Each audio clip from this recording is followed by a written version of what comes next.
我喜欢，我唱过，我热血过，我活过。回首一望，甚至播种海外，这就是我对新谣从开始到现在的一个真实感受。借我轻柔，岁月的溪水慢慢流，流到了别离的时候，轻拍你的肩颈，我说朋友不要太惆怅，霓虹中燃在桥上，我们的步履有方向，成败不论，切莫将昔日遗忘。夜里流星飞渡，想象着他日的路途，晚风听着我们壮志无数。新谣它是80年代的一个风潮，一个文化运动嘛，就不只是说局限在本地社会中的歌曲，它是一个起飞了，在华人世界大家会辨识的一个新加坡品牌。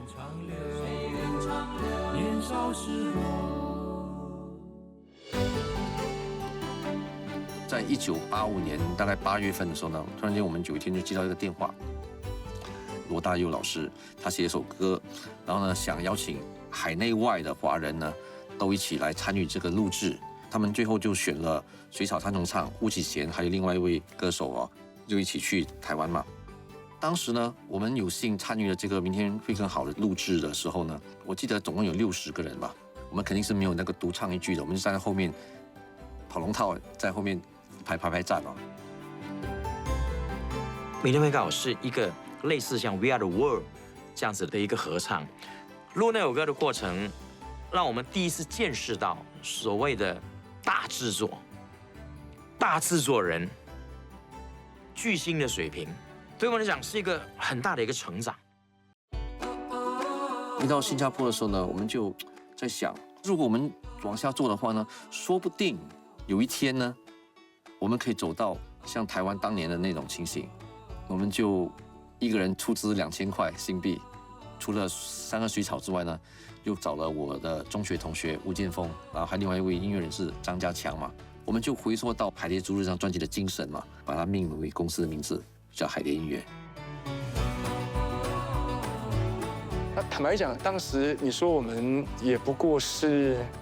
25、6岁、27岁吧，你说现在的年轻人有多少人是愿意投入在一个当时不被看好的一个音乐的一个工作里面呢？所以我们在做海蝶的时候，我们都有我们各自的所谓的 part time 的工作，你出1000，你出2000，我们继续让这个公司来跑动哈。当年真的压力比较大，因为我们5个老板嘛，就1个员工。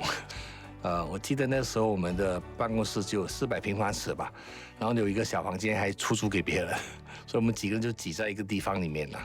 我记得回来那时还在雅马哈当那个吉他老师，好，然后呢，我是在银行上班做 part time 嘛，其实都是 part time 的。男生因为他本身有做主持嘛，所以他有在那边有收入。袁成呢跟家强也是在做一些音乐制作啦，或者说一些音乐班啊、歌唱班啊，来教学，来赚接一些额外的收入。我们海蝶在1986年成立的时候呢，我们就想说回到最初的心嘛，所以我们又做了一张合集，就叫做《最初的梦》。最初的梦里面呢，有好几首歌后来都特别火，其中一首是梁文福跟严黎明合唱的《心意哪有旧意好》，另外一首歌呢就是水草三重唱的《遥遥民谣》。摇摇摇，谁也不说无聊，红色的换了白色的文房，知了呀知了，还在唱着知了。海蝶我们出版了，也制作了一些我觉得在新谣里面蛮有意义跟代表性的一些专辑。文福的第1张作品集《门》啊，就是海蝶做的，《爱的名字》啊，《新加坡派》啊，都是我们制作的。伟生的第1张专辑也是我们做的，然后就找了黎飞辉，就跟他制作人张，请在我心经过。请在我心经过，唱出你的年轻，唱出你心中迷惑。我觉得海蝶的成立首先是使音乐的发展至专业化，因为之前在新谣时期呢，我们是以兴趣玩票性质，然后当成立海蝶之后呢，面对的是你的柴米油盐的问题，面对生活的问题。然后也因为这样，我们也意识到说新加坡市场太小了，我们必须走出新加坡。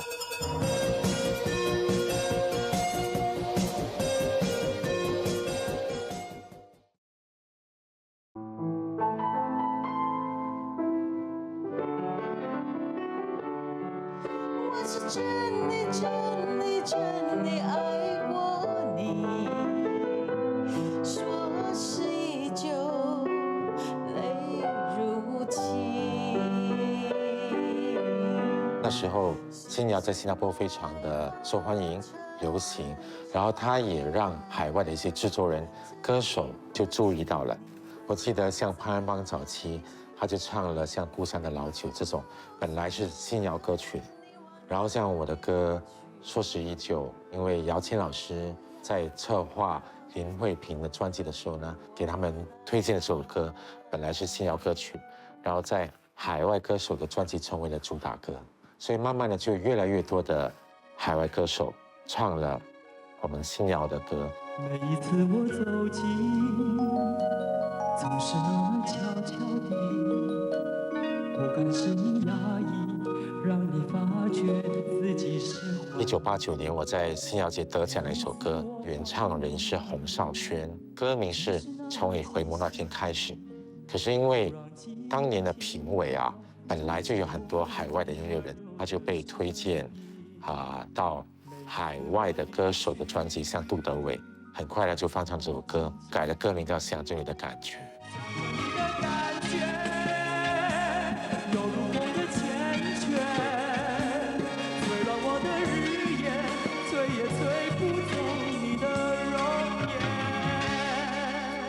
吴启贤他也在他的专辑唱了这首歌。后来我为刘德华写歌，每次醒来，我为张学友写歌，他来听我的演唱会。这些歌大家你可以说是不是新谣呢？我觉得不是最重要，主要是从新谣开始的这些新加坡的音乐，陆续的都在海外发光。我们到台湾去发展，最大的收获就是小虫老师带着我们去拜见当时候滚石唱片公司的很多大咖。李宗盛大哥就说：“哎，你们专辑有一首歌，我觉得很适合 Sandy 林忆莲唱。”我那个时候我就写了一首《听说爱情回来过》，歌词还是我太太写的。台湾那边宣传结束之后，就飞到香港去宣传。我就到宝丽金去敲门。我当年写了一首歌给本地歌手江户，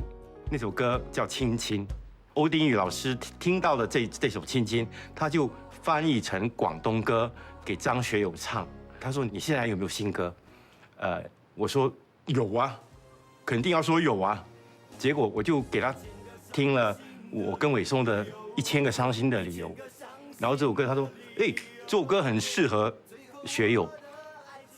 可以让学友唱。”我说：“可以，可以，拿去唱，尽管拿去唱。”1000个伤心的理由，1000个伤心的理由，最后在别人的故事里，这就是一把我们到香港去发展的一把钥匙。1987年呢，办了一个水草告别演唱会。告别歌坛了之后呢，我就专心从事制作，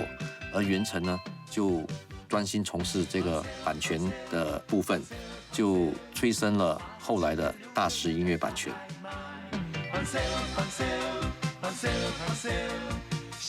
我们的歌曲被人用在唱片里面呢来售卖的时候，工作人士就很多时候都不买正版带，买翻版带，他们能够以比较低的价钱买到一些比较好的歌曲，一些比较精选的歌曲在一起。不过我觉得这对制作人是不公平的。今年1月26号，国会正式3读通过新版权法案。其实我觉得我们很幸运的，因为我们接触到了当时 PRS Performance Society 庄慧娘 Tina 的一个关照，所以呢，我们从听的口中知道说，新加坡政府即将在1987年4月份推出新的版权法，所以当时呢，我们就马上就成立了大师音乐版权，同时也签下了大部分的新谣的作者的作品啊，因为我们知道说，作品如果没有被保护的话呢，它会被滥用。在当时呢，我们需要有一些人呢，对这些创作做更好的推广。元成当时呢，就在90年代末期的时候，就兜了一个皮箱哦，就到了台湾各大唱片公司去推广歌曲，包括后来大家听到的像孟庭苇的你究竟有几个好妹妹啊，包括爱如潮水啊，很多这些新加坡作者的作品呢，都是当时大师在王元成的推动下呢去推广的。我的爱如潮水，爱如潮水将我向你推，紧紧跟随。爱如潮水，它将你我包围。当时对我们所有人来说啊，台湾都是一个梦。我们都希望将来有一天，我们有机会去台湾看怎么样。刚好那时候碰到刘文正先生在台湾成立了飞鹰唱片公司，刘文正就亲自打了个电话给我，就约了去跟他见面。那是我人生觉得最重要的一个约会。然后他就说：“那你能不能唱个2首歌给我听一下？”我不啰嗦，我一唱了20首，然后就说：“我决定把你签下来。”我在台湾的时候呢，基本上就是我唯一的一个来自新加坡的歌手。我的新马的文化，我们讲话的语调，个人的风格，还有跟台湾不一样的曲风，的确让我在台湾呢很容易被分辨出来。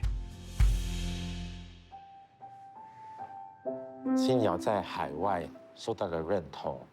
然后再唱回本地，我们的歌就不限于说只是在新加坡这个岛国上唱，它是可以在海外，在华人世界广为传唱的，对本地的歌曲的巩固它的认同，有这样子的一个推动力。你知不知道？你知不知道？你走来花儿也哭了。你不来花儿也哭了。我们是在新加坡成长的，新加坡的文化其实就是吸收了四面八方的精华，树立起自己独特的风格。音乐也是如此。想当年，我们从学生开始写歌，那么后来我们的歌开始被港台的歌手们唱，那我们的成长，也是新谣的成长。希望新加坡的音乐能够让全世界都能够听到。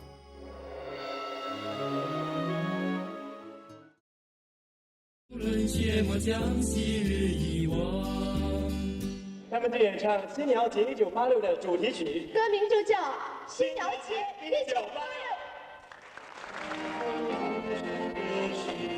负责宣传的庆康副主席黄良。新谣节是沙漠足迹演唱会后觉得需要有一个常年而且更大型的，要以新谣为主的一个2.0的版本，所以出现的新谣节。当时一开始1985年的新谣节还不是一个颁奖礼，它其实是一个众多人聚会，就是把你的作品呈现上来，然后经过甄选，然后你就可以有一个演出嘛，就挂在文艺联络所的名字。为什么呢？因为当时陈家明有个弟弟呢，他在那个联络所是一个活跃分子，所以我们就挂在那里。第一届新谣节完成了之后呢，我们就发现到，哎呀，我们每次这样寄人篱下不是办法。这个庄慧娘老师就跟我们讲，你们必须要有个自己的组织，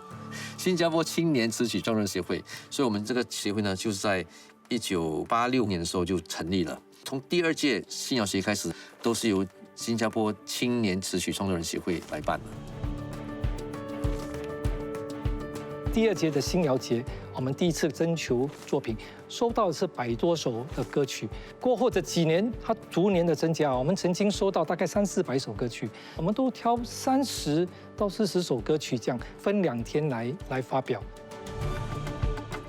新谣节的话是办了6届，然后每一年都有一个主题歌。1987年是我们等你，1988年是在世界放光芒，89年的话是装满梦的歌，90年的话就是锦绣年华。很多张专辑的制作人就是许环良，参与的歌手都是参加新谣节、新乐奖，很多歌手。You are my inspiration, simple girl. 新谣节的包容性是非常大的。除了中文歌曲之外呢，我记得我们还有过英语歌曲，还有过马来歌曲。Nuradi 也参加过新谣节，Mark Chan 也参加过新谣节。那几年，新谣创作了很多有水平的歌曲制作，还有唱片设计，就需要有一个比新谣节更专业的水平的平台。所以到了87年，上半场就是所谓的新谣节，后面就是新乐奖了，颁奖礼。你的眼是奔放的春秋，淋着许多记忆的深幽。我是未曾醉过的温柔，牵牵一场就不能罢休。第一届的新乐奖，最佳男歌手是江户，最佳女歌手是严黎明，然后最佳词曲都是小人物的心声。最高荣誉创作大奖就是当年新谣节的主题歌《年轻的心》。新乐奖顾名思义是针对那一些已经出过专辑的新谣的唱片了，经过评审之后，那么选出那些优秀的自创歌曲啦，或者是歌手呢，给予肯定。两个虽然性质不完全一样，不过呢，他们却是积极的在推动整个新谣的那个运动。第3届新乐奖最佳唱片制作得奖人是，他是许黄良制作的《爱的名字》。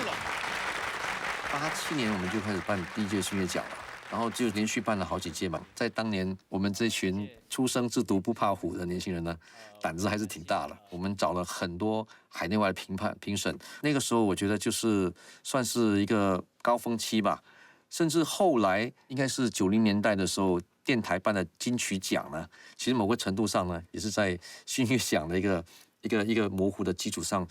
做升级的。好像我们办新谣节或者是新乐奖，我们最缺乏的就是资金。我记得那个时候通过庄慧良女士我们就见到了3个职种里面很高的官员，一个就是王挺昌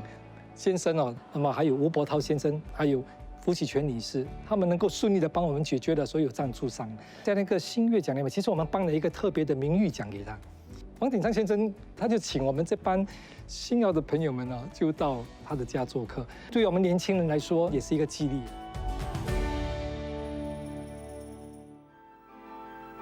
80年代啦，我们这种的秘书长是黄挺昌。他认为工友呢，我们不要只是讲薪水啦，每次都是讲谈判啦，的情况。他说应该提升工友的社会地位，那么鼓励工友参与一些文化活动，所以我们成立了工友文化基金。因为他本身也喜欢音乐，所以那个时候不只是新谣，好像朱辉先生的那个交响乐曲，我们也是有跟他合作，好像李豪歌唱团等等历历相当多位音乐界的人，我们都自动都有接触。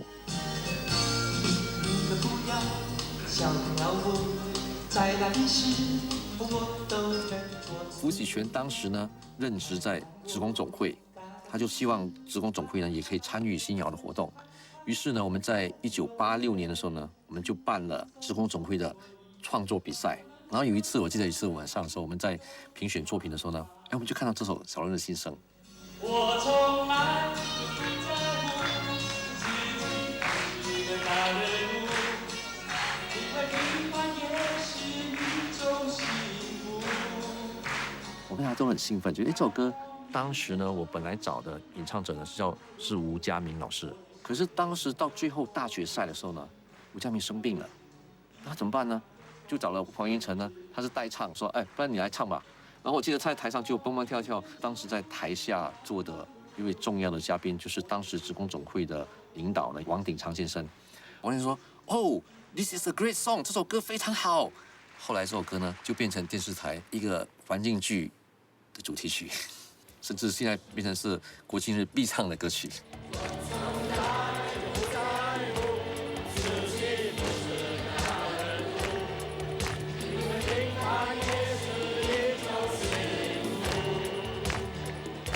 我们就是把新谣带到民间。五一劳动节呢，我们在那个从前旧的体育馆大概可以容纳5万到6万，就差不多满座，给他们这个新谣到户外去表演。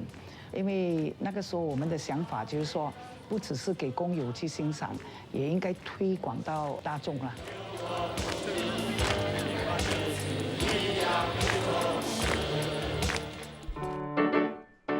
多年以后，又再相逢。唱起新谣，听起新谣，弹起新谣，这样的感情呢，就像我那首歌细水长流。问一声我的朋友，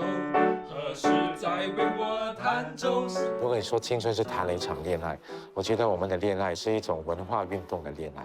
就我们用我们的青春，用我们的热血，给我们的国家、我们的岛国留下了那么多、那么丰富的新谣歌曲的资源、记忆。